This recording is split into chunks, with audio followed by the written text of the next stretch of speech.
أهل الذكر إن كنتم لا تعلمون فاسألوا أهل الذكر إن كنتم لا تعلمون فاسألوا أهل الذكر إن كنتم لا تعلمون. بسم الله الرحمن الرحيم. الحمد لله رب العالمين، والصلاة والسلام على أشرف الأنبياء وإمام المرسلين نبينا محمد وعلى آله وأصحابه أجمعين. أما بعد، assalamu alaikum wa rahmatullahi wa barakatuh, chers téléspectateurs. Très ravi encore, une fois de plus, de me retrouver parmi vous après une absence de 2 semaines. Allah nous a permis encore de se retrouver autour de sa parole, ainsi que la parole de son messager, le bien-aimé Muhammad sallallahu alayhi wa sallam. Nous sommes autour de notre émission Allo Ustaz. C'est une émission qui est là spéciale pour donner des réponses à vos questions, à vos problématiques, les problèmes qui vous traversent dans la tête concernant la pratique de l'islam.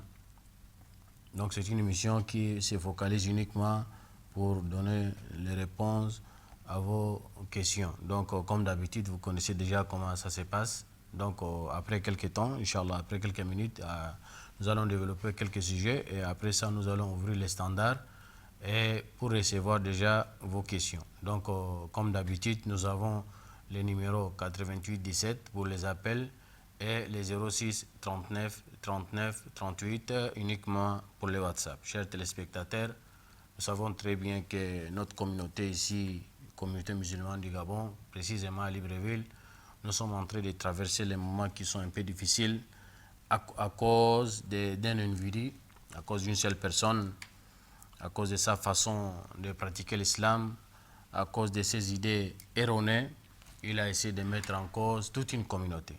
Et c'est ce que l'islam dénonce, c'est ce que l'islam n'est pas d'accord avec ces gens des idiots.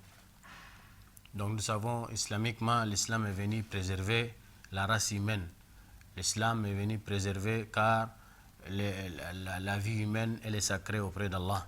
La vie humaine, elle est sacrée auprès d'Allah.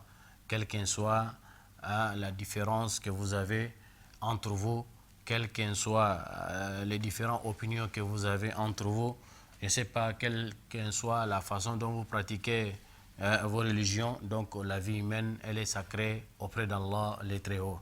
C'est la raison pour laquelle Allah le Très-Haut, il a mentionné dans son noble livre, celui qui tue une seule personne innocente, c'est comme il a assassiné l'humanité tout entière. Donc tout ça là, c'est pour nous montrer la gravité de commettre le meurtre sur la terre, car c'est le premier péché qui a été commis sur la terre. C'est la raison pour laquelle Allah le Très-Haut, il a, c'est-à-dire amené la peine capitale à celui-là qui, par exemple, essaie de causer le tort à un individu, à une personne. Donc les biens et les personnes sont sacrés auprès d'Allah le Très-Haut. Donc voilà, c'est un frère, nous avons même horreur de dire c'est un frère, car il a causé un acte d'abomination. C'est un acte d'abomination, c'est un acte légendaire, c'est un grand acte vraiment qu'il a commis. Il a essayé d'agir avec les sentiments. Et nous savons très bien que dans l'islam, nous ne pouvons pas mettre les sentiments devant. C'est la raison pour laquelle nous, dans différents de nos assises, là où nous enseignons les gens, nous demandons les gens toujours d'aller chercher la science pour pouvoir pratiquer l'islam convenablement. Mais si on n'apprend pas, c'est là où on va essayer de mettre les sentiments devant en croyant que nous sommes en train de faire de bonnes choses, mais nous sommes en train de causer le désordre sur la terre. Donc voilà, à cause d'une seule personne, c'est toute une nation, c'est toute une communauté qui est mise en cause à cause de cet acte d'abomination, à cause de cet acte que vraiment un musulman bien convaincu, une personne bien convaincue dans son islamité, dans sa façon de pratiquer sa religion, dans sa façon d'être avec son prochain, dans sa façon d'être avec les gens, il ne doit pas commettre ce genre d'action, car ce genre d'action, aucune religion sur la terre admet à une personne de commettre ce genre d'action. Nul n'est bien placé pour défendre la cause d'Allah. Allah lui-même, il est là, il nous observe, il nous regarde. Si Allah lui-même n'a pas décidé de mettre fin à cette situation, ce n'est pas une seule personne qui va essayer de s'élever pour essayer de mettre fin à cette situation, car c'est une situation mondiale. Le monde entier sont en train de voir comment trouver des solutions pacifiques à cette affaire-là, car c'est une affaire qui est sensible. C'est la raison pour laquelle même les grandes institutions, même les grands pays, les grandes forces, c'est-à-dire tout ça là, ils sont en train de chercher les voies et moyens pour trouver des solutions pacifiques face à cette affaire-là. Donc, ce n'est pas une seule individu qui va se réveiller un bon matin pour dire que non, je vais mettre fin à... Donc ça là, c'est une façon de marcher contre la volonté d'Allah, si Allah a voulu comme ça. Donc si vous allez chercher les voies et moyens pour mettre en cause la volonté d'Allah, d'abord c'est un acte que l'islam condamne fermement. Donc c'est la raison pour laquelle souvent quand nous allons voir les gens qui ont des idées un peu erronées, qui vont dans le côté de l'extrémisme, que nous ne voulons pas les prononcer, c'est la raison pour laquelle même à l'époque du prophète sallallahu alayhi wa sallam, leur groupe là, le groupe de ces gens là, c'est pas aujourd'hui, c'est pas nouveau, c'est depuis à l'époque du prophète sallallahu alayhi wa sallam. Souvent, à cause de leurs sentiments, à cause de leur façon de pratiquer les choses, et ils voient qu'ils ont raison, ils sont bien guidés par Allah, alors ils sont en train de faire des choses qui ne sont pas fondées islamiquement. Leurs grands-pères, leurs ancêtres, ils s'appelaient Dhul Khuwaisira, comme le prophète sallallahu alayhi wa sallam. Lui, dans sa façon de pratiquer, il voyait que même le prophète sallallahu alayhi wa sallam, il ne pratique pas convenablement l'islam. La raison pour laquelle il a essayé de parler, de critiquer même la crédibilité de notre prophète sallallahu alayhi wa sallam. Donc nous, la communauté musulmane ainsi que les dirigeants de ces pays, et dans le côté par exemple religieux, qu'ils soient les différents confesseurs religieux, ainsi que les imams, ainsi que les prédicateurs, ainsi que les musulmans du Gabon, condamnent fermement cet acte que l'islam n'a rien à voir là-dedans, car la personne, elle agit de sa propre sort. C'est-à-dire nous souhaitons que vraiment cet acte-là doit être un acte isolé, qu'aucun musulman n'est vraiment impliqué dans cet acte-là. C'est ça que nous prions Allah nuit et jour, pour ne pas faire en sorte qu'on va entendre quelque part encore un musulman ou bien quelqu'un l'a soutenu dans cet acte-là. Nous vraiment espérons que ça doit être un acte isolé. La personne, elle agit de sa propre sort. Elle s'est réveillée seulement le matin, c'est comme ça quelque chose lui est arrivé dans la tête. Il a agi de sa propre sort. L'islam n'a jamais enseigné ce genre de choses. L'islam nous a jamais incité d'aller commettre les actes qui vont amener par exemple le trouble ou bien l'insécurité ou bien je sais pas la désobéissance ou bien l'insurrection dans un endroit. L'islam, c'est une religion de la paix.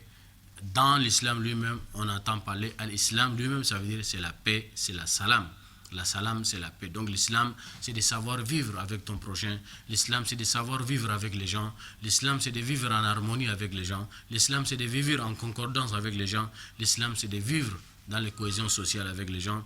Car Allah nous a jamais interdit d'entretenir de bonnes relations avec les gens que nous disons que nous sommes différents par rapport à eux. Par exemple, eux, ils sont dans une autre religion et nous sommes dans une autre religion. Chacun d'entre nous prétend c'est pour lui là qui est vrai, mais car nous tous, nous allons nous retrouver auprès d'Allah. C'est Allah qui va juger entre nous. Et donc, car cela ne tienne, donc l'islam nous recommande fortement et dignement de vivre avec les gens en harmonie. C'est la raison pour laquelle Allah a dit La yanhakumullahu anil ladhina lam yuqatilukum fi ddin wa lam yukhrijukum min diyarikum an tabarruhum wa tuqsitu ilayhim. Allah nous a jamais interdit dans son noble livre d'entretenir de bonnes relations avec les gens que nous vivons avec les gens que nous vivons avec, mais nous avons des religions différentes. Donc, nous pouvons rester en harmonie, en concordance avec eux. Nous partageons les mêmes endroits, nous partageons les mêmes pays, nous partageons la même nourriture, donc nous pouvons vivre en harmonie. Donc, nous témoignons et nous attestons qu'au Gabon, ici, il n'y a pas de problème. Ce genre de problème, pas au Gabon, nous allons dire pas au Gabon, pas au Gabon. Nous demandons à Allah le Très-Haut d'éloigner toutes les calamités, d'éloigner toute la zizanie, d'éloigner toutes les fitnas, tous les problèmes qui l'éloignent ça du Gabon, de notre cher pays, le Gabon. Si une personne il a l'intention de près ou de loin pour nuire, c'est-à-dire la façon dont nous vivons ici au Gabon en harmonie, car les autres nous en veulent. Les autres, ils nous envient vraiment, ils nous envient comment nous vivons en harmonie. Ils cherchent à voir, mais ils cherchent à comprendre comment les gens là, ils vivent tellement dans la tranquillité comme ça.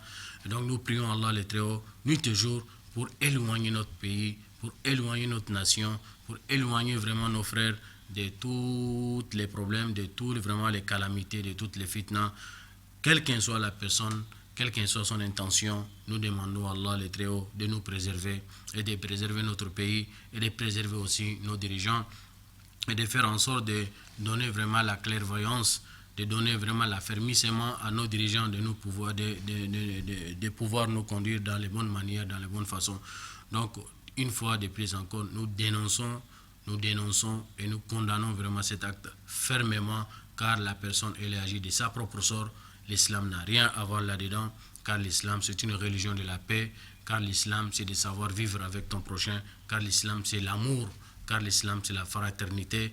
Le prophète sallallahu alayhi wa sallam a dit, nous, dans notre amour, dans notre affection, c'est comme un seul corps.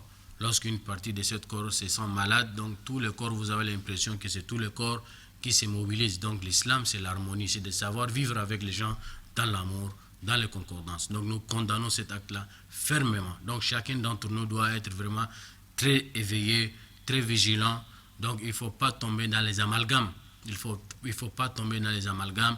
C'est un acte que nous dénonçons, nous condamnons fermement.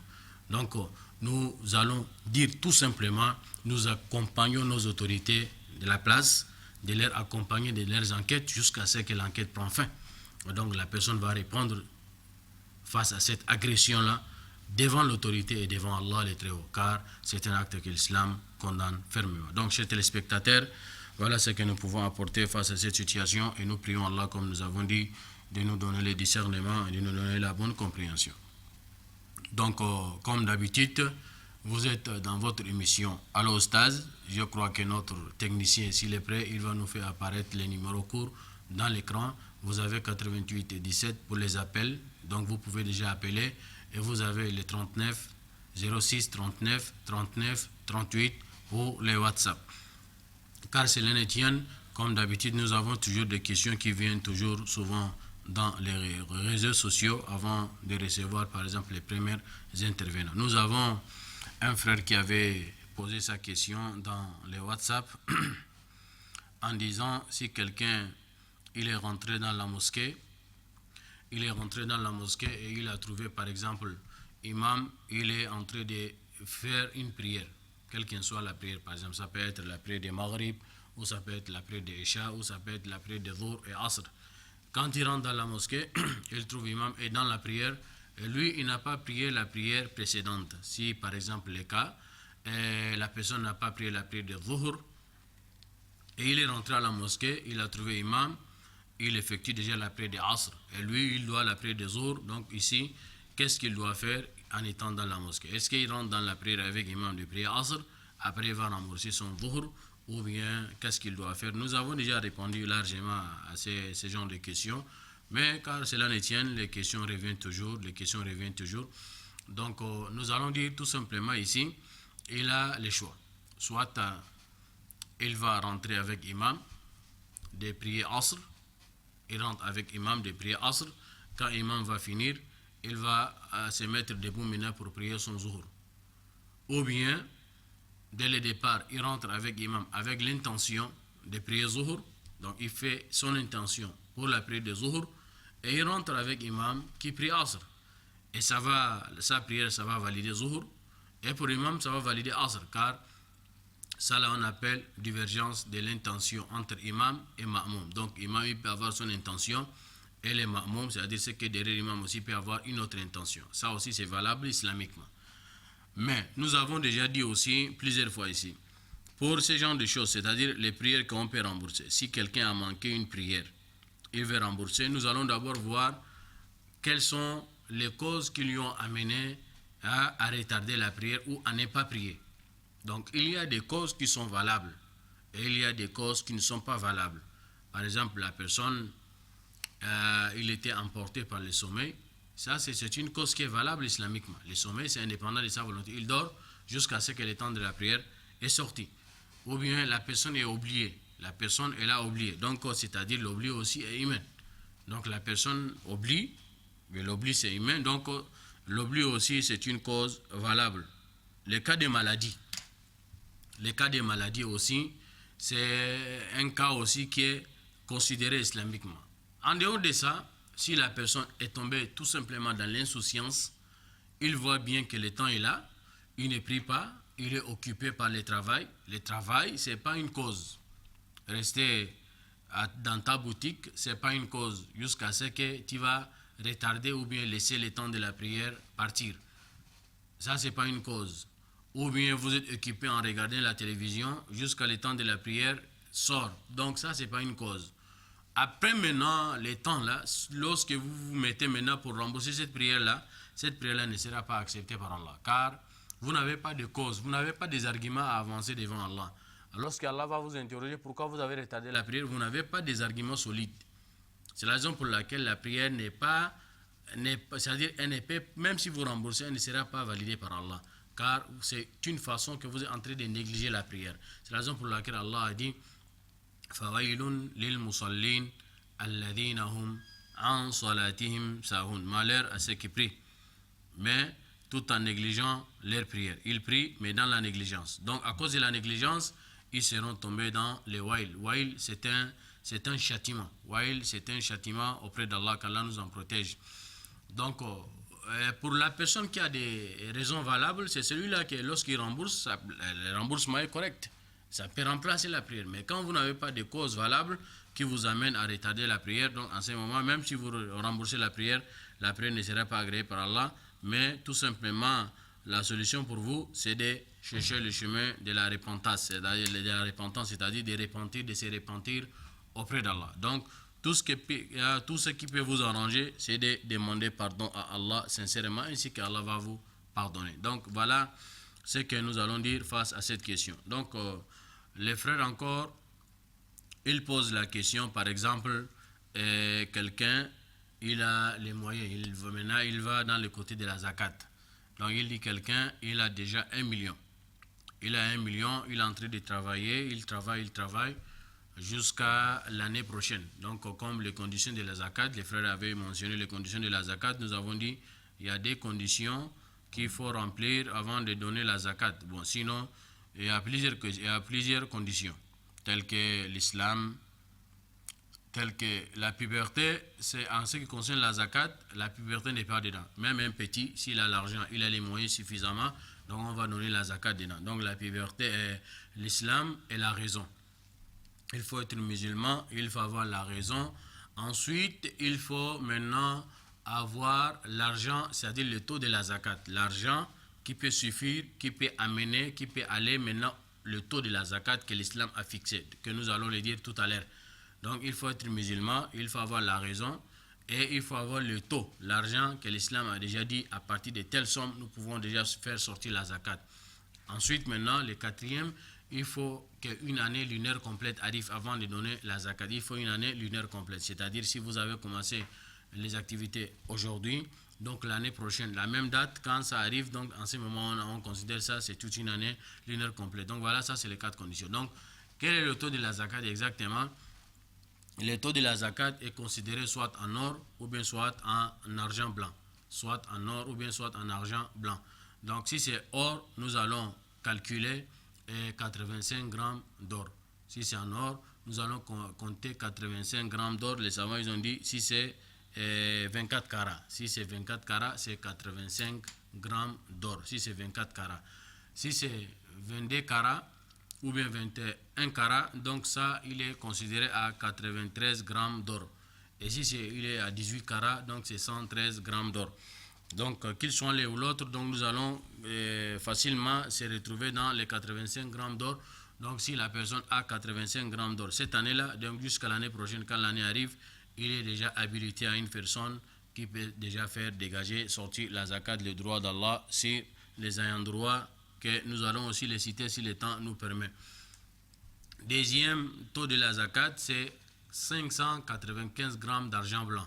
595 grammes d'argent blanc. Donc 595 grammes d'argent blanc, quand vous avez déjà l'argent qui est équivalent à 595 grammes d'argent blanc, ou vous avez l'argent qui est équivalent à 85 grammes d'or, donc en ce moment, vous êtes qualifié à une personne qui peut déjà faire sortir la zakat lorsqu'une année lunaire complète arrive. Nous allons encore expliquer les 595 grammes d'argent blanc fait combien en notre argent actuellement, les CFA que nous utilisons là? Donc 595 grammes d'argent blanc, lorsque nous allons les convertir en CFA, donc ça va nous donner environ 300 000 francs. Environ 300 000 francs. Donc si vous avez déjà 300 000 francs et que vous avez investi ces 300 000 francs là dans une activité, lorsqu'une année lunaire complète arrive, donc vous êtes déjà habilité à une personne qui va donner la zakat. Mais à condition aussi que cet argent-là ne doit pas descendre inférieur de ces taux-là. Donc, c'est-à-dire si vous êtes rentré dans une affaire aujourd'hui. Donc, nous allons retenir la date d'aujourd'hui jusqu'à l'année prochaine. Nous allons faire l'inventaire, on va voir que votre capital est augmenté. Vous êtes rentré avec 300 000 dans les affaires avec 300 000. Donc, forcément, l'année prochaine, donc votre effectif, c'est-à-dire votre capital va augmenter, va dans les 500 000, les 600 000, les 1 million. Donc vous êtes déjà automatiquement habilité à une personne qui peut déjà donner la zakat. Ou bien ça peut arriver que le marché n'est pas donné, le travail n'a pas donné. Donc soit que vous êtes resté juste dans votre capital, 300 000. Donc en ce moment, vous êtes arrivé à une personne qui va donner la zakat parce que l'argent que vous avez déjà, ça peut couvrir 595 grammes d'argent blanc. 595 grammes d'argent blanc. Sauf dans les cas où vous avez exercé votre travail pendant toute une année, quand l'année arrive maintenant, vous êtes descendu maintenant inférieur des 595 grammes d'argent blanc, qui est équivalent à 300 000 que vous êtes rentré avec. Quand à la fin de votre exercice, l'année arrive, vous avez fait l'inventaire, vous vous êtes retrouvé avec 250 000 francs, ou vous êtes retrouvé avec 200 000 francs. Donc en ce moment, nous allons voir les 200 000 francs ou les 250 000 francs. On va interroger au marché, est-ce que ça peut acheter 595 grammes d'argent blanc parce que les prix varient. Les prix de l'année là, peut-être ce n'est pas le même prix de l'année prochaine. Allô? Allô? Allô? Malheureusement, le téléspectateur est parti. Donc, on va interroger donc les prix de l'année. Peut-être avec l'année prochaine, ce n'est pas le même prix. Donc, si l'argent que vous avez, ça ne couvre pas, donc on vous qualifie que vous n'êtes pas arrivé à une personne qui va donner la zakat. Mais si ça couvre, donc vous êtes arrivé à une personne qui va donner la zakat. Concernant la personne qui a les 85 grammes d'or, donc en ce moment, s'il a exercé dans son travail jusqu'à l'année prochaine, si ça arrive, donc car 85 grammes d'or, ça va dans les 1 800 000, 1 900 000. Donc 85 grammes d'or, c'est dans les 1 800 000, 1 900 000. Donc il est automatiquement, il est arrivé à une personne qui va donner la zakat. S'il a travaillé toute une année, quand l'année arrive et que nous allons voir, il a fait l'inventaire, son argent est augmenté, c'est devenu 3 millions, 4 millions. En ce moment, il va donner la zakat. Ou c'est resté même, ou bien même si c'est descendu, au lieu de 1 800 000, c'est devenu 1 500 000, il a perdu. Mais 1 500 000, ça peut couvrir les 500 grammes, 595 grammes d'argent blanc. Donc, il est déjà habilité à une personne qui va donner la zakat. Le taux de la zakat, c'est combien? Comment nous allons procéder à donner la zakat? Comment nous allons faire le calcul pour donner la zakat? Tout simplement, lorsque nous sommes dans un travail, par exemple, vous avez des travails différents, vous avez acheté la marchandise par ici et par là, vous avez une boutique. Donc, forcément, lorsqu'on travaille et on prend les bons, nous-mêmes, on prend la marchandise par ici, on met dans la boutique et nous avons aussi nos clients. Ils viennent aussi prendre les bons avec nous. Donc voilà, c'est comme ça que nous travaillons. À la fin d'année, nous allons faire maintenant l'inventaire. Quand on fait l'inventaire, on va calculer tout ce qui est dans les magasins. On va calculer les prix de vente. Et c'est souvent les frais de manne, on va calculer par quel prix. Les prix qu'on a acheté ou bien les prix qu'on vend. On calcule par les prix de vente. Les prix de vente. Les prix que vous vendez, c'est ça que vous faites l'inventaire. Vous avez trouvé par exemple 5 millions dans votre boutique. Donc, la bouteille d'huile coûte 1200, les sacs de riz coûtent 4000. Donc, vous totalisez tout ce que vous avez comme marchandise. À la fin, vous allez calculer ce que vous allez trouver. Par exemple, si c'est 5 millions. On va prendre les cahiers des bons. Les bons, c'est-à-dire les dettes. Ce que vous devez et ce qu'on vous doit.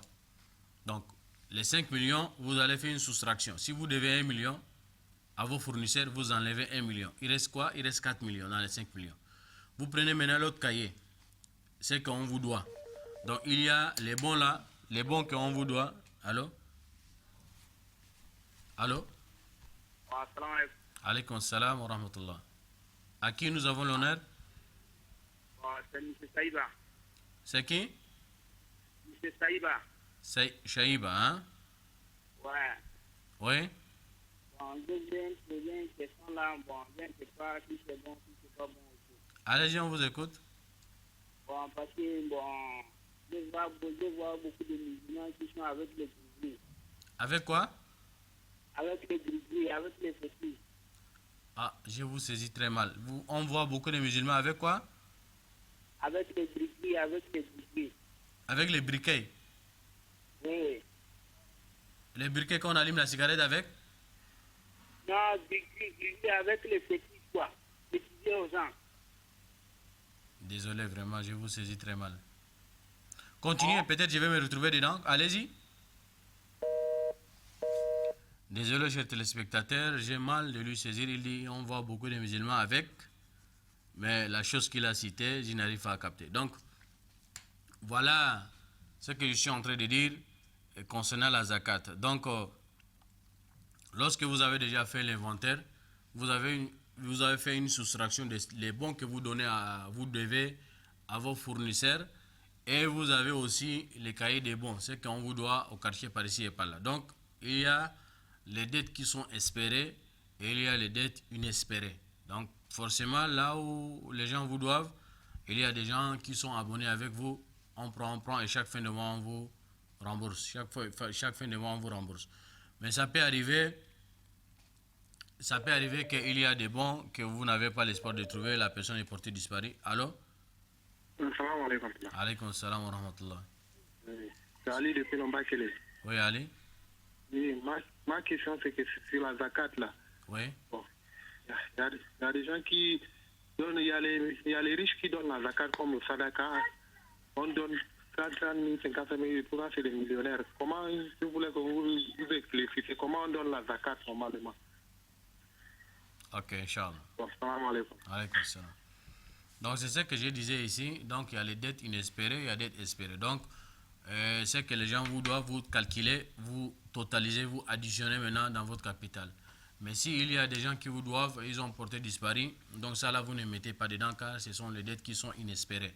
Donc, vous totalisez maintenant ce que vous avez et vous allez maintenant faire comment? On prend la machine, soit on va faire sortir 2,5%. Si c'est difficile de taper dans la machine, de faire sortir 2,5%, on va mettre 5 millions par exemple, ou 4 millions, on fait diviser par 40. 4 millions divisé par 40. Donc les 4 millions, quand vous allez diviser par 40, vous allez trouver ce qui va sortir, c'est 100 000 francs. Les 4 millions, si lorsqu'on divise par 40, ce qui va sortir, c'est 100 000 francs. Donc c'est les 100 000 francs là, ça c'est le droit d'Allah qu'on va déjà donner comme zakat. Si c'est 1 million, c'est 25 000 francs. Si c'est 2 millions, c'est 50 000 francs. Si c'est 3 millions, c'est 75. 4 millions, c'est 100 000. Donc, chaque million, c'est 25 000. Donc, c'est les 25 000 qui fait soit 2,5%, soit on a divisé ce que nous avons comme moyen par 40. Et ce qui sort là, c'est ce qu'on va donner comme zakat. Ça, c'est le droit d'Allah. Et ça, là, c'est un pilier parmi les piliers de l'islam. Celui qui a les moyens et qui est arrivé déjà le taux de la zakat. Et il ne donne pas la zakat. Donc là, lui, il a commis un péché qui est capital dans l'islam. Donc il va forcément répondre à cet acte-là devant Allah le jour de Yawm al-Qiyamah. S'il a complètement nié l'existence de la zakat, ça c'est autre chose. On ne parle pas de son islam. Quelqu'un qui nie l'existence de la zakat, il n'est plus musulman. Mais il reconnaît l'existence de la zakat, mais à cause de l'égoïsme, à cause de l'amour de l'argent, il ne donne pas la zakat. Ça c'est un péché qu'il a commis dans l'islam. Il n'a qu'à déjà se rattraper en demandant le pardon d'Allah, car Allah il est pardonneur, il est tout miséricordieux. Lorsque maintenant Allah vous a facilité maintenant à faire sortir la zakat, maintenant cette zakat là on va donner maintenant à qui et comment? Donc à qui? Donc Allah a cité déjà les ayants droit. Les ayants droit, on les appelle les ayants droit al-mustahiquna les zakat. Les ayants droit, ils sont au nombre de 8 que Allah a mentionné leur livre dans leur nom, pardon. Allah a mentionné leur nom dans son noble livre Innama sadaqatu lil fuqara'i wal masakin. Allah a mentionné dans son noble livre la zakat appartient aux pauvres et les indigents.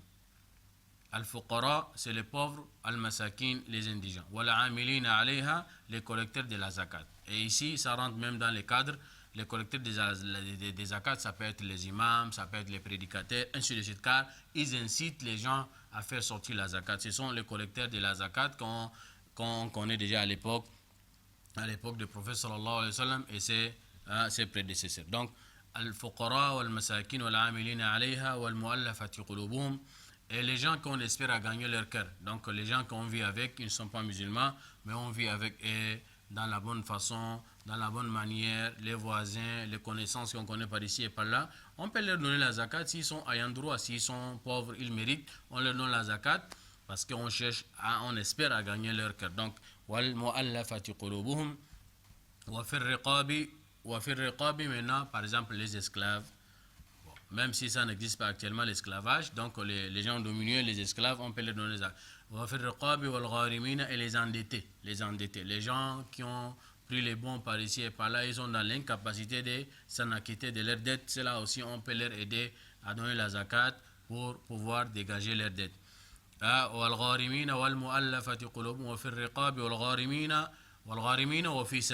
Donc, ainsi que dans le chemin d'Allah. Le chemin d'Allah, c'est vaste. Le chemin d'Allah, c'est grand.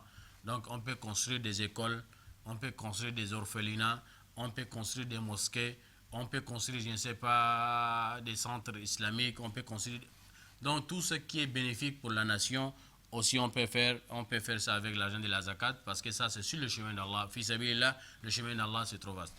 Donc, ici, maintenant, ça, ce sont les ayants droit que l'islam a dit. Maintenant, par exemple, dans les ayants droit aussi, par exemple, un passager, quelqu'un qui est en voyage, il est arrivé quelque part, maintenant les moyens de transport sont coupés. Il a perdu les moyens de transport, même s'il est riche chez lui, donc on peut lui donner dans l'argent de la zakat pour pouvoir continuer son chemin. Les frères maintenant ont demandé comment maintenant nous allons donner la zakat. Ça là, ça peut nous amener à faire toute une mission. Donc ça là, nous avons tout simplement détaillé comment la personne, on va qualifier que la personne est déjà habilitée à une personne qui peut donner la zakat. On a dit les ayants droit, comment travailler, comment arriver jusqu'au taux de la zakat. Mais maintenant, comment maintenant procéder pour donner la zakat? L'islam, nous avons dit l'islam, c'est une religion de l'amour. L'islam, c'est une religion de l'aide. L'islam, c'est une religion de la paix.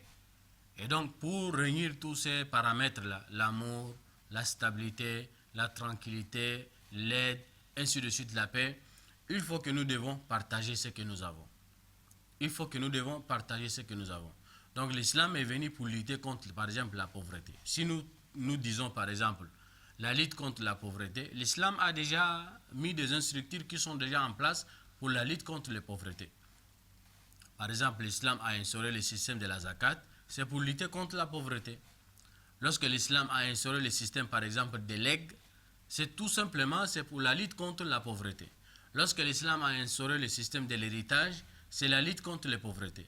Lorsque l'islam a instauré le système d'inciter les gens de donner les sacrifices qui est facultatif, qui n'est pas la zakat, car la zakat c'est obligatoire. Alors, la sadaqa ou bien la charité que nous donnons volontairement, ça c'est facultatif. Tout ce système-là, lorsque l'islam a essayé de mettre un accent particulier, par exemple, au héritage, les legs, la charité, la zakat, donc tout simplement, c'est un système qui nous permet de lutter contre la pauvreté. Mais malheureusement, on ne respecte pas ça. Les musulmans, ils sont tellement riches. Les musulmans, ils sont extrêmement riches. Mais lorsqu'on ne respecte pas tous ces enseignements-là, c'est là où on voit, par exemple, il y a beaucoup de gens qui sont pauvres, il y a des musulmans qui dorment avec la faim. Il y a les non-musulmans aussi qui dorment avec la faim. Alors si les musulmans remplissent leurs devoirs, donc on ne va pas vraiment tomber dans le problème de la pauvreté. Nous rappelons, à l'époque de Omar ibn Abdelaziz, lorsqu'il a essayé d'éduquer les gens, il était le roi vraiment crédible, et il a incité les gens de revenir vers Allah. Et les riches maintenant commencent maintenant à dégager la zakat, à remplir maintenant ses devoirs. Donc on n'a pas de pauvres. Jusqu'à ce que nous voyons, les musulmans, les riches font sortir la zakat, mais il n'y a pas l'endroit où il faut donner la zakat. C'est-à-dire que tout le monde est riche déjà. Tout le monde est riche. Jusqu'à ce que même les oiseaux, les animaux même, ça en bénéficient de l'argent de la zakat. On ne trouve pas de pauvres pour leur donner, donc on achète la nourriture. On nourrit qui? On nourrit les animaux ainsi que les oiseaux. Parce qu'on a rempli les devoirs, on a respecté les injonctions divines. Donc, si les musulmans, par exemple, nous donnons seulement les cas, par exemple, de Libreville, si les musulmans, les commerçants qui sont par ici et par là, chacun d'entre nous respecte la loi d'Allah, chaque année, on fait sortir la zakat. On a, par exemple, le conseil qui est là. Ils ont un département qui est chargé des affaires sociales. Et donc, ce département qui est chargé de l'affaire sociale va être effectif. Il va se mettre en œuvre. Parce qu'il y aura chaque année, il y aura quand même des biens qui vont venir. Et ils vont recenser maintenant la famille dominée, la famille, les ayants droit. Donc nous allons voir, on n'aura pas de chômeurs, on aura aidé les gens même à trouver du travail, on aura même aidé les gens qui vont avoir quoi à manger. Il suffit seulement de s'organiser. Mais lorsqu'on ne s'organise pas, c'est là où on va tomber dans les problèmes. Allah dit qu'il va faire sortir son zakat. Donc lui, Allah lui a facilité, il est à 100 millions. Dans les 100 millions, je ne sais pas, il va sortir peut-être 2 millions ou je ne sais pas, 3 millions. Il va faire sortir ça. Donc il va prendre les enveloppes, il va mettre 10 000, 10 000, 10 000, 10 000, 15 000, 15 000, 15 000, 20 000, 20 000, 20 000 ou 50 000, 50 000. Il va maintenant faire le tour va-et-vient, il va partager maintenant 50 000, 50 000. C'est bien beau de donner les gens 50 000, les 20 000, les 30 000, c'est bien beau. Mais ça, ce n'est pas l'objectif de la zakat. Vous n'avez pas quoi à vous rapprocher auprès d'Allah, vous êtes désengagé. Mais vous n'avez pas à mettre un accent particulier dans les enseignements même de la zakat. La zakat, c'est pour pouvoir aider les gens de sortir de la pauvreté. Mais lorsqu'on prend 50 000, on donne à une personne. Est-ce que 50 000 fait sortir quelqu'un de la pauvreté? Non. Vous l'avez aidé de manger pendant quelques temps, une semaine, 2 semaines, et puis c'est fini. Et il va tomber toujours dans les besoins. On aurait fait autrement. Si Allah vous a facilité, vous avez un grand moyen. Donc Allah vous a facilité jusqu'à faire sortir la zakat de 2 à 3 millions. Donc ciblez une personne, c'est ce que j'ai conseillé, ciblez une personne qui est fort, qui peut travailler. Il cherche le travail, mais il n'y a pas de travail. Quand on lui donne 3 millions de coûts ou 2 millions de coûts, donc il peut rentrer maintenant dans la vie active. Soit il va acheter son taxi, il va travailler, soit il va ouvrir sa petite boutique, ou soit il va essayer de faire son congrou par ici. Et donc lui aussi, l'année prochaine, il est déjà habilité à une personne qui va faire sortir la zakat. Donc peut-être lui, il a une famille qui est derrière lui, il nourrit la famille. Donc si vous l'aidez à donner un emploi, donc vous avez donné à un frère, un jeune, fort, dynamique, vous l'avez donné 2 millions à 3 millions, donc vous lui avez aidé de trouver le travail. Soit il va acheter son taxi, et il va venir aux besoins de sa famille. Donc vous avez aidé une famille de sortir de la pauvreté. Donc si nous avons 100 commerçants, et chaque 100 commerçants là a fait sortir 2 millions, 2 millions, 2 millions. Et chacun de ces 100 commerçants a ciblé une personne crédible, bien, on sait que lui il travaille, mais les moyens lui manquent. Il a donné à ses frères-là. Donc ça veut dire que dans une année, on a fait sortir 100 familles de la pauvreté. Allô?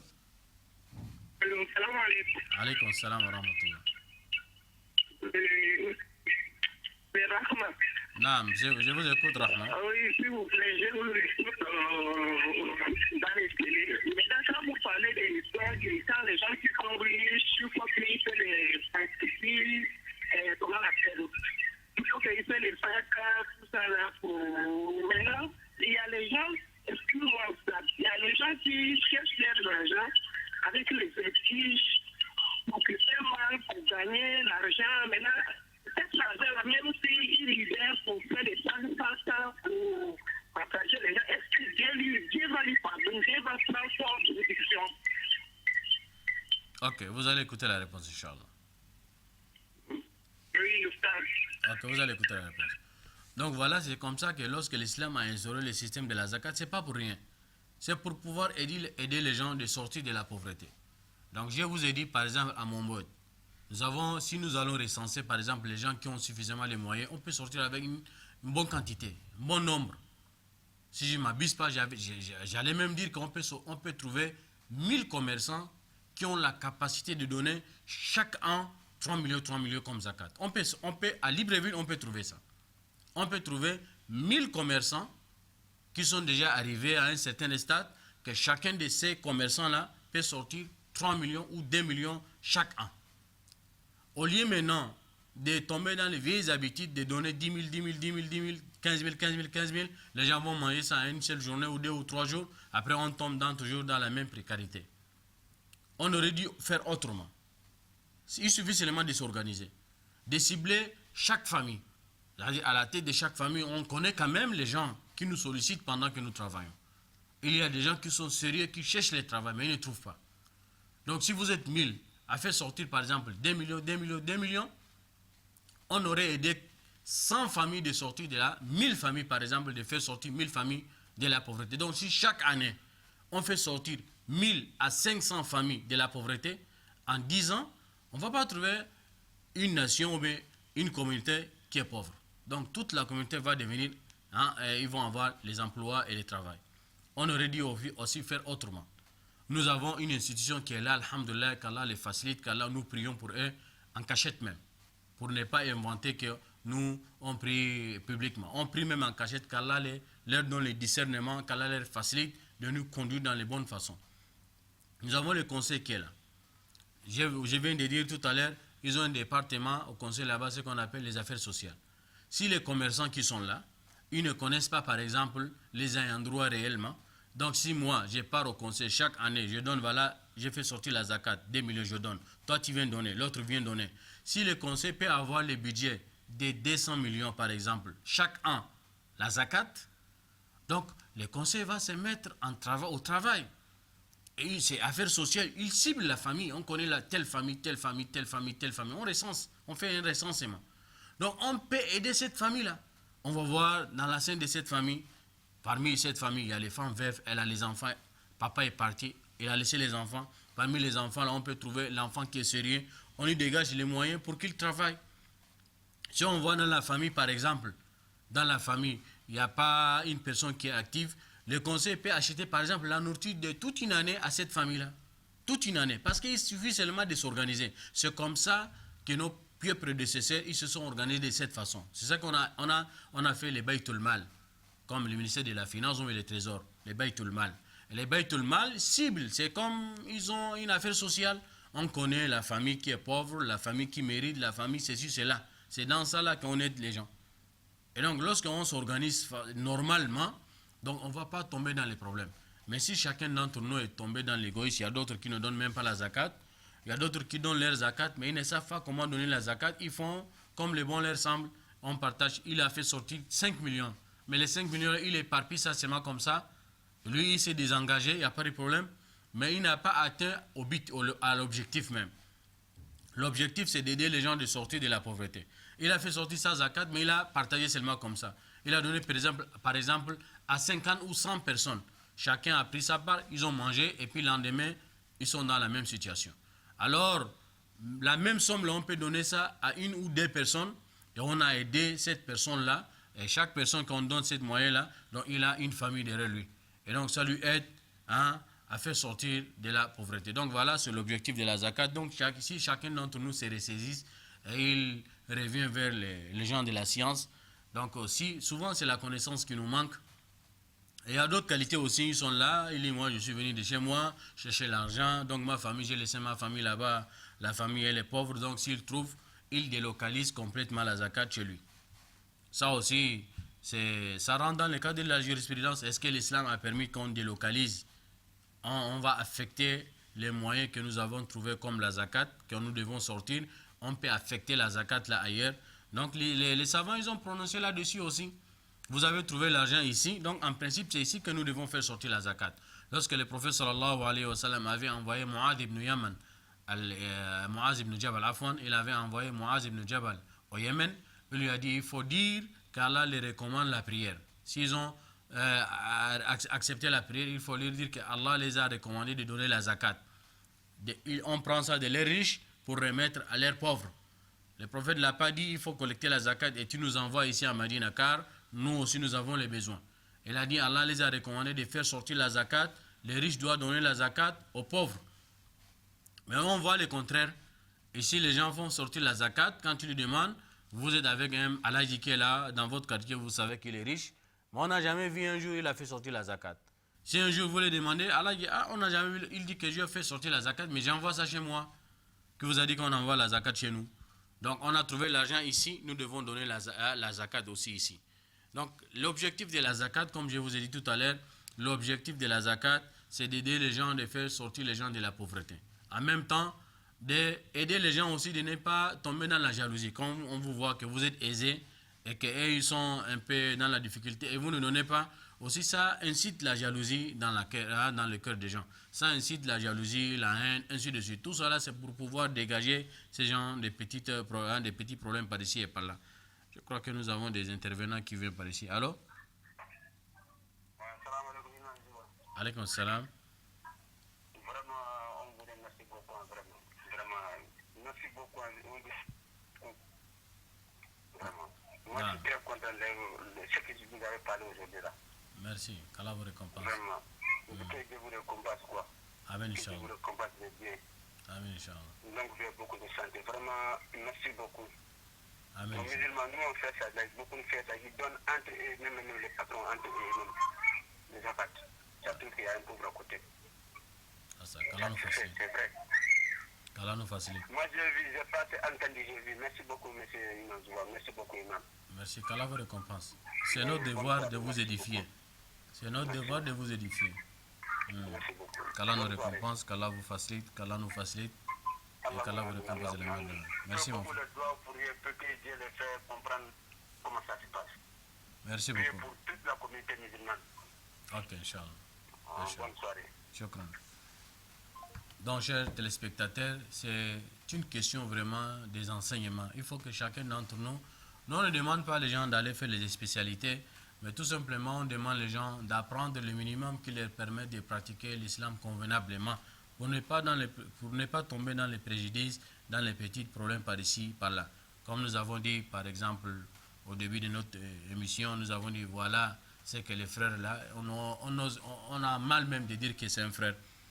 L'acte qu'il a commis, l'acte vraiment indigne qu'il a commis, donc s'il a été averti par exemple, il a pris un peu, le minimum qui lui permet d'adorer Allah, il n'allait pas tomber dans ce genre de choses, d'actes d'abomination. Donc les musulmans, ils sont loin de la science, il faut aller apprendre. C'est la raison pour laquelle l'imam al-Bukhari, il a consacré toute une chapitre dans son recueil authentique, Babu al-ilm qabla al-qawl wal-amal. La connaissance passe avant quoi que ça soit et quoi qu'on peut dire. Donc il faut d'abord apprendre avant de poser les actes. Il faut apprendre avant de parler. Il faut apprendre avant de dire. Il faut apprendre avant de poser les actes. Mais si on ne connaît pas, on peut adorer Allah dans l'ignorance. On croit qu'on est en train de faire des bonnes choses, mais on est en train de faire des choses qui ne sont pas correctes et qu'Allah n'accepte pas. Et Allah, il n'a pas dit ça. Comme le frère, ce qu'il a fait, Allah n'a pas dit ça. Lui, il croit qu'il est en train de défendre la cause d'Allah. Est-ce qu'on peut défendre la cause d'Allah? Allah lui-même, il nous regarde, il nous observe. Donc personne n'est bien placé pour défendre la cause d'Allah. Allah lui-même, il regarde. Mais si on n'a pas appris, c'est là nous avons l'impression de dire que nous sommes en train de faire des bonnes choses. Mais alors, ce que nous sommes en train de dire, l'islam n'a rien à voir là-dedans. Donc nous demandons à Allah le Très-Haut de nous donner le discernement pour mieux pratiquer l'islam. Qu'Allah nous facilite. Les frères ici, ils demandent la question, est-ce qu'il est permis à un homme de dire à la femme que tu es divorcé 3 fois à un seul coup? Ça, c'est une question que nous avons aussi la traitée ici depuis. On a déjà traité ici, mais les gens en reviennent toujours. Soit ce sont des gens qui n'ont jamais écouté, ou soit les gens qui cherchent à être édifiés au fur et à mesure. Donc, quand on dit que par exemple la personne, est-ce qu'il a le droit de dire à la femme que tu es divorcé, dans la même assise, il dit à la femme que tu es divorcé 3 fois. Ou bien il dit que tu es divorcé 3 fois. Donc ça là, on appelle ça at-talaqul bid'i. Ça c'est le talaq qui n'est pas permis dans l'islam de dire à la femme que tu es divorcé 3 fois de coup. Mais si cela est arrivé, c'est considéré, est-ce que c'est considéré un seul divorce ou bien c'est considéré 3 divorces? C'est un point de divergence entre les savants. Les quatre écoles, quand on dit les 4 écoles, ça veut dire l'école des Hanafites, et l'école des Malikites, et l'école des Shafi'ites, et l'école des Hanbalites, et tous ils ont approuvé lorsqu'une personne il dit à la femme que tu es divorcé 3 fois, c'est considéré 3 fois. Donc ça c'est les 4 écoles, ils ont considéré ça comme ça. Mais est-ce qu'on peut aller avec ça? Nous allons voir d'abord leurs paroles, ce sont des paroles que nous respectons, ce sont nos pieux prédécesseurs, ce sont les gens qui connaissent mieux que nous, ce sont nos maîtres, ce sont c'est-à-dire nos chefs. Mais eux-mêmes, ils ont dit, si nous disons une parole et nos paroles contredisent la parole du prophète sallallahu alayhi wa sallam, laissez nos paroles et suivez la parole du prophète sallallahu alayhi wa sallam. C'est la raison pour laquelle Imam Muslim, il a raconté une histoire dans son recueil authentique. Il a dit à l'époque du prophète sallallahu alayhi wa sallam, ainsi que les 2 années d'Abu Bakr as-Siddiq radiyallahu anhu pendant sa règne. Donc il a dit, lorsqu'une personne prononce le divorce 3 fois à sa femme, c'est considéré qu'une seule divorce. C'est considéré qu'un seul divorce à l'époque du prophète sallallahu alayhi wa sallam et à l'époque d'Abu Bakr as-Siddiq. C'est considéré qu'un seul divorce, même si vous prononcez 3 fois, au-delà de 3 fois, ce n'est pas permis. Mais si cela est arrivé, c'est considéré qu'un seul divorce. Jusqu'à l'époque de Omar, radiallahu anhu, Omar a constaté que les gens s'amusaient beaucoup avec le divorce.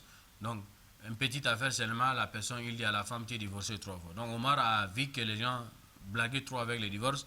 Il a dit, à partir d'aujourd'hui, si quelqu'un divorce sa femme à un seul coup 3 fois, donc je considère ça 3 divorces. Et puis c'est fini, elle est interdite pour lui dans l'éternité, jusqu'à ce qu'elle se marie avec un autre.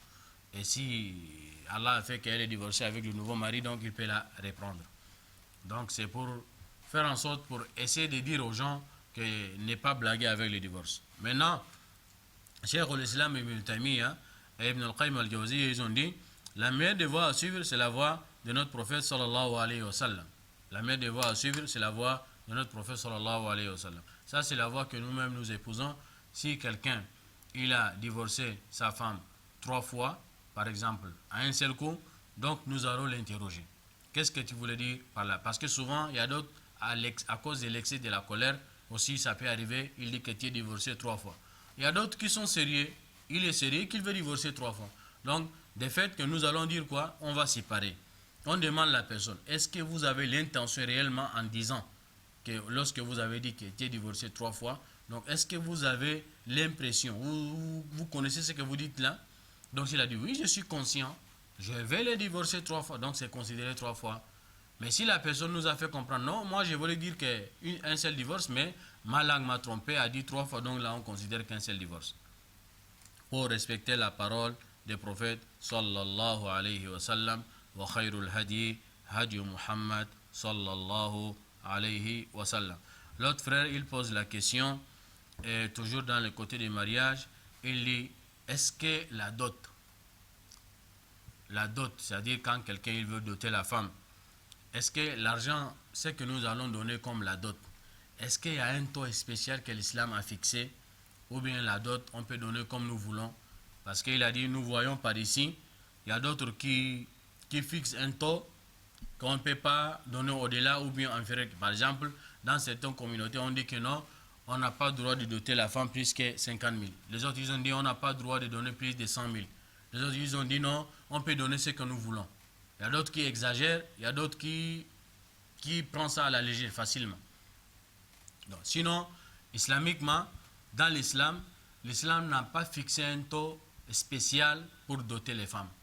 L'islam n'a pas fixé un taux spécial. Par exemple, quand on parlait de la zakat, l'islam a fixé le taux. Quand ton argent arrive à telle somme, donc vous êtes déjà habilité à une personne qui donne la zakat. Quand ton argent n'arrive pas à telle somme, donc vous ne pouvez pas. Donc concernant la dot, l'islam n'a pas fixé un taux spécial que nous devons doter la femme avec. N'a pas fixé le taux spécial. Il a laissé cette voie-là libre.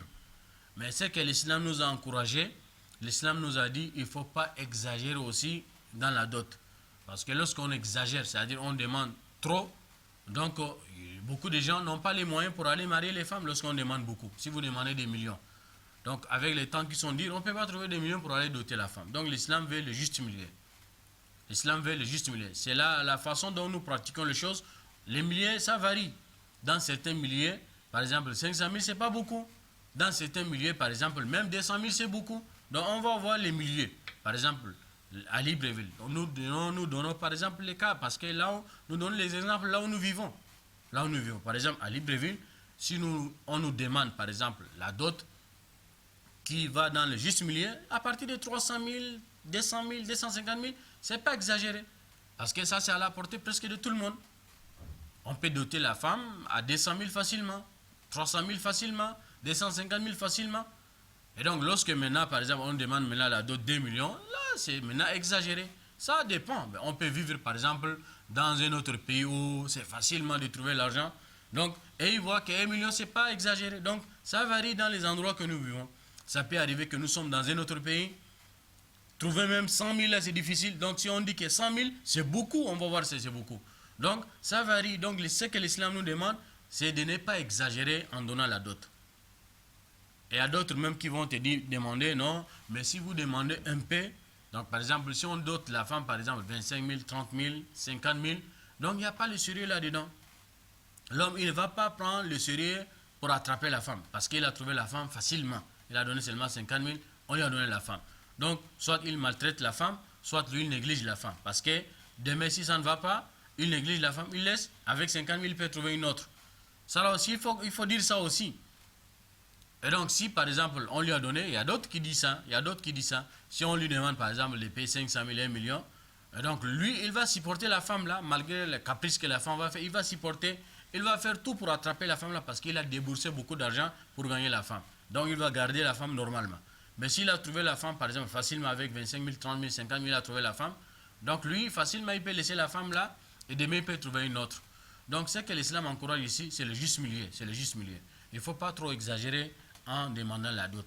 Car le prophète sallallahu alayhi wa sallam, il a dit, la femme qui a beaucoup de bonheur, c'est-à-dire qui a beaucoup de baraka, c'est que la femme qu'on a dotée, mais la dot n'est pas exagérée. Car le prophète nous a envoyé même, il a dit, si l'un de nous vous demande la fille en mariage, il a dit, ne regardez pas d'abord les moyens, mais regardez le bon comportement et la religion. Et malheureusement, nous, on regarde d'abord le côté moyen. Tout le monde regarde seulement le côté moyen. Il faut regarder d'abord le comportement. Parce que ce n'est pas les moyens là qui vont attraper la femme. C'est le comportement là qui va attraper la femme. Ce n'est pas les moyens. On peut avoir quelqu'un, il a de l'argent, mais il a un mauvais comportement.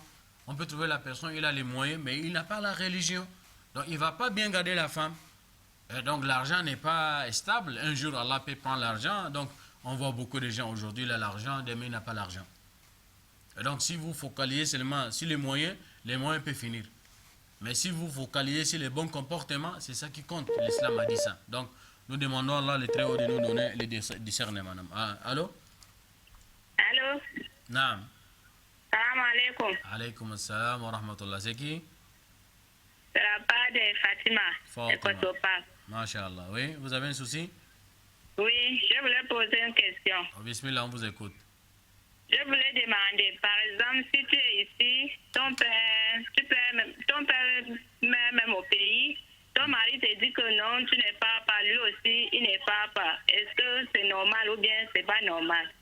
Donc toi, tu es ici, ton père est décédé au pays. Oui. Qu'Allah lui pardonne, qu'Allah lui accorde le paradis, et il accorde le paradis à tous les morts. Non. Et les maris, le fils que toi, tu parles. Amen. Oui. Vous allez écouter la réponse, Inch'Allah. Merci.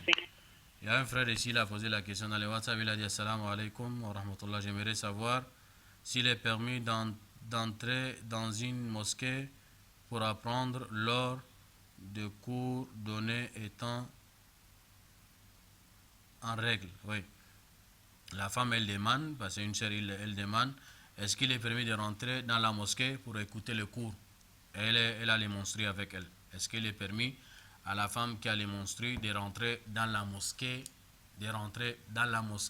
et écouter, c'est pas pour prier, et écouter les cours qu'on disperse dans la mosquée. Ici, c'est un point de divergence entre les savants lorsque le prophète sallallahu alayhi wa sallam avait demandé les femmes de sortir le jour de la fête pour aller là où on prie, al-musalla. Le prophète ici, il a dit al-musalla, les endroits qu'on prie le jour de la fête, qui n'est pas les mosquées. C'est là où il y a un problème qui est arrivé, qui n'est pas les mosquées, parce que le prophète à son époque, il priait les prières de la fête hors de la mosquée, c'est pas à l'intérieur de la mosquée, mais hors, dans une esplanade. Il a demandé que les femmes aussi doivent sortir, et y compris même les femmes en étant des menstrues. Il a dit, elles ne doivent pas prier, car la femme en étant menstruée, elle ne doit pas prier. La prière n'est pas recommandée sur elle. C'est là où les savants ils ont dit, le prophète a dit, certains savants ils ont expliqué, c'est-à-dire la femme en étant de menstruée, elle ne doit pas rentrer dans la mosquée.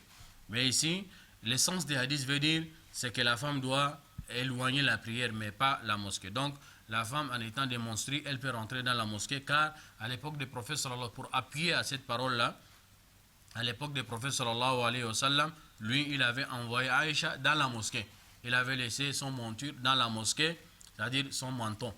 Il avait un habit qu'il portait, son menton. Il avait laissé dans la mosquée. Il avait demandé à Aïcha de rentrer et lui donner son menton. Alors, elle était en étant démonstrée.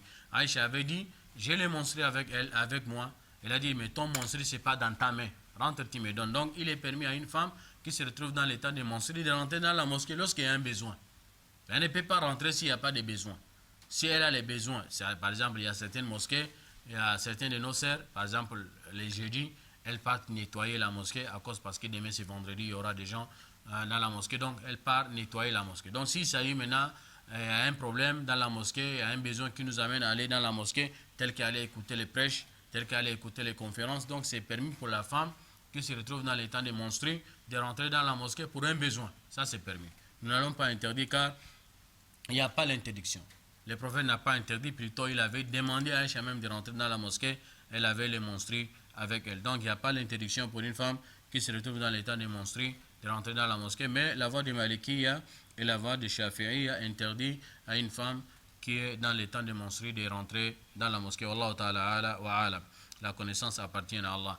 La dernière question pour la sœur Fatima qui vient de partir, elle a dit elle a perdu son papa.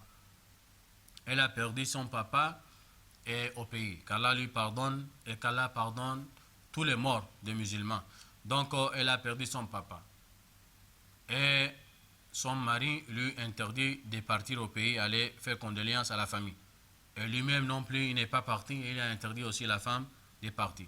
Donc, pour répondre à la sœur, le mari lui-même, il connaît la cause pourquoi il a interdit la femme. Donc, le fait qu'il a interdit la femme, ça ne peut pas infecter leur mariage. La femme ne peut pas demander le divorce à cause de ça. À cause de ça, elle ne peut pas demander le divorce. Soit le mari il a des raisons valables qui ne lui permettent pas d'envoyer la femme, à cause par exemple des moyens. Souvent il y a beaucoup de femmes qui n'ont pas de papiers, ainsi de suite. Aller et retour, souvent c'est compliqué. Il faut débourser beaucoup d'argent.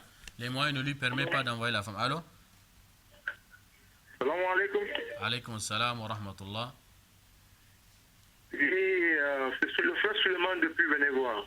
Allez-y, on vous écoute. Oui, ok, d'accord. C'est la question qui me tient un peu au cœur, c'est que est-ce que c'est obligatoire que la femme musulmane fasse toujours prier à la mosquée? Est-ce qu'il est-il obligatoire, la femme musulmane, quoi? Je ne peux pas faire les prières à la mosquée ou bien à la maison. Ah, ok, vous allez écouter la réponse. Et vous êtes les derniers intervenants. Merci. Donc, je disais à la sœur Fatima, ça ne peut pas amener une cause jusqu'à ce que vous demandez les séparations avec votre mari. Peut-être il a des raisons qui sont valables, qui lui permettent de vous interdire ou bien qui ne lui permet pas de vous envoyer au pays d'aller faire les condoléances. Ça peut arriver, ok, vous-même vous avez votre propre moyen, et lui il voit que le temps n'est pas bon pour vous de voyager. Il peut avoir ses raisons. Ou il ne peut pas avoir aussi des raisons. Donc, car vous êtes l'homme qui est le responsable sur vous, c'est votre mari. S'il vous interdit, donc vous ne pouvez pas y aller. Car même si vous êtes parti, papa ne va pas revenir, il est déjà parti. Nous demandons à Allah de lui pardonner. Mais le mari aussi n'a pas le droit d'interdire à la femme jusqu'à ce point-là de couper les liens complètement avec la famille. Elle a perdu son papa, donc la famille l'attend là-bas. Ils ont beaucoup de problèmes à régler entre la famille. Donc si le mari a ta facilité, il faut aider la femme. Vivre avec la femme, c'est vivre en harmonie. Vivre avec la femme, ce n'est pas la guerre. Donc si la femme, elle a le malheur, tu dois l'assister. Quand la femme, elle a le malheur, tu dois l'assister. Elle a les problèmes, tu dois l'assister. Non plus de montrer vraiment la rigueur ou bien être dur avec la femme. Donc ça, c'est une façon d'être dur avec la femme. Donc l'amour, c'est pas être dur avec la femme, c'est plutôt d'assister à la personne lorsque la personne se retrouve dans une situation un peu difficile. Donc le mari aussi n'a pas le droit vraiment d'interdire la femme de se rendre s'il y a les moyens. Sauf s'il n'y a pas les moyens, la femme aussi doit comprendre au mari qu'il n'y a pas les moyens. Le moment où les moyens arrivent, il peut aussi te faciliter d'effectuer ton voyage. Le frère qui venait partir, Suleiman, il est venu voir, il a dit, est-ce qu'il est obligatoire à la femme de prier à la mosquée ou de prier à la maison? Qu'est-ce qui est bon pour la femme? La prière pour la femme, qui est beaucoup plus récompensée, c'est de prier à la maison. C'est ça que le prophète sallallahu alayhi wa sallam, quant aux hommes, il est recommandé de prier à la mosquée, c'est ça qui a plus de récompenses. Et quant à la femme, il est recommandé à la femme de prier à la maison, c'est ça qui est plus de récompense. C'est le contraire. Pour l'homme, c'est à la mosquée qui est bon. Pour la femme, c'est à la maison qui est bon. Mais si la femme elle-même, elle décide d'aller à la mosquée, donc l'homme aussi n'a pas le droit d'interdire la femme. Car le prophète sallallahu alayhi wa sallam a dit « La tamna'u ima Allahi masajid Allah » Il a dit « N'interdisez pas les servitrices d'Allah de se rendre dans la mosquée d'Allah, les maisons d'Allah. » Si elle-même, elle a décidé d'aller prier à la mosquée, donc le mari n'a pas le droit d'interdire la femme là de rendre à la mosquée. Mais tout en sachant que la femme doit comprendre que sa prière à la maison est beaucoup plus récompensée qu'à la mosquée. Mais le mari, dans ces cas-là, aussi, il y a certaines conditions qui peuvent amener le mari d'interdire la femme d'aller à la mosquée. Par exemple, la femme qui fait la beauté, elle se parfume, elle va aller à la mosquée. Donc, en ce moment, la femme n'a pas le droit de se parfumer jusqu'à ce que quand elle marche, on va comprendre l'odeur de son parfum. Tout ça, c'est interdit. De faire les maquillages, de faire la beauté, d'aller tomber dans les fitans. Donc, en ce moment, le mari va interdire la femme de se rendre à la mosquée. Mais si ce n'est pas le cas, donc le prophète sallallahu alayhi wa sallam, il a interdit aux hommes d'interdire leurs épouses de se rendre dans les mosquées d'Allah, mais tout en sachant, il peut prêcher à la femme que notre prière à la maison beaucoup plus récompensée qu'à la mosquée. C'est ça qu'il doit dire, mais il n'a pas le droit d'interdire la femme de s'y rendre à la mosquée. Donc, wallahu ta'ala a'la wa alam, nous disons la connaissance appartient à Allah. Les réponses que nous avons données, ça c'est les réponses que nous connaissons et nous avons l'impression que c'est la vérité. Mais s'il y a des choses qui nous ont échappé, donc nous attribuons la connaissance à Allah. Donc chers téléspectateurs, nous allons vous dire au revoir. Nous sommes arrivés déjà à la fin, au terme de notre émission. Donc nous prions Allah le Très-Haut de nous garder bien jusqu'à la semaine prochaine. Et j'insiste encore, je demande nos téléspectateurs, les frères musulmans, de rentrer dans la prière, de prier Allah, de nous aider à traverser les moments difficiles par ici et par là, et qu'Allah nous donne le discernement, qu'Allah nous fasse comprendre sa religion, et qu'Allah nous maintienne dans l'islam jusqu'à ce que la mort viendra nous trouver. Wallahu ta'ala a'la wa alam, subhanak Allahumma wa bihamdik, ashhadu an la ilaha illa anta astaghfiruka wa atubu ilayk, wassalamu alaykum wa rahmatullahi wa barakatuh.